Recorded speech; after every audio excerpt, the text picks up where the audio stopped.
एक बार महर्षि नारद ज्ञान का प्रचार करते हुए किसी सघन वन में जा पहुंचे।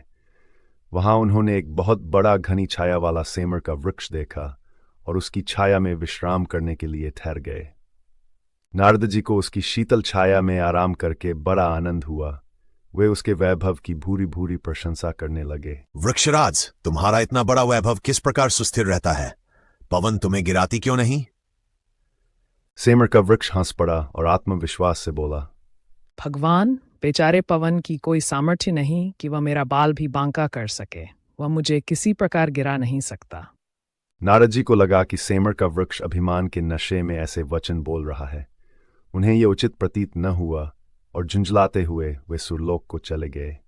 सुरपुर में जाकर नारद जी ने पवन से कहा, अमुक वृक्ष अभिमान पूर्वक दर्प वचन बोलता हुआ आपकी निंदा करता है, सो उसका अभिमान दूर करना चाहिए। पवन को अपनी निंदा करने वाले पर बहुत क्रोध आया। वह उस वृक्ष को उखाड़ फेंकने के लिए बड़े प्रबल प्रवाह के साथ आंधी तूफान की तरह चल पड़ा।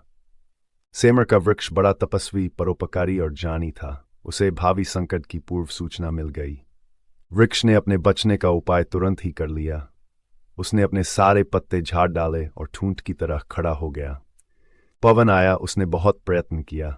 आंधी चली, तूफान गरजा, पर ढूंढ का कुछ भी बिगाड़ न सका। अंततः पवन निराश होकर लौट गया। कुछ दिन पश्चात नारद जी उस वृक्ष का परिणाम देखने के लिए उसी वन में फिर पहुंचे। उन्होंने देखा कि वृक्ष ज्यों का त्यों हरा भरा खड़ा है। नारद जी को इस पर बड़ा आश्चर्य हुआ। पवन ने सारी शक्ति के साथ तुम्हें उखाड़ने की चेष्टा की थी, पर तुम तो अभी तक ज्यों के त्यों खड़े हुए हो। इसका क्या रहस्य है?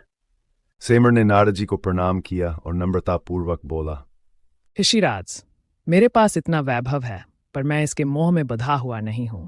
संसार की सेवा के लिए इतने पत्तों को धारण किए हुए हूं, परंतु जब जरूरत समझता हूं, इस सारे वैभव को बिना किसी हिचकिचाहट के त्याग देता हूं और ठूंठ बन जाता हूं।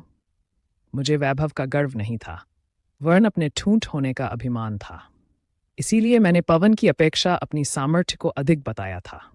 आप देख रहे हैं कि उसी निर्लिप्त कर्मयोग के कारण मैं पवन की प्रचंड टक्कर सहता हुआ भी यथापूर्व खड़ा हुआ हूं। अगर आपको ये वीडियो पसंद आई हो तो लाइक ज़रूर कीजिए, अपने दोस्तों के साथ शेयर कीजिए और चैनल को सब्सक्राइब करना न भूलें। मिलते हैं अगले वीडियो में।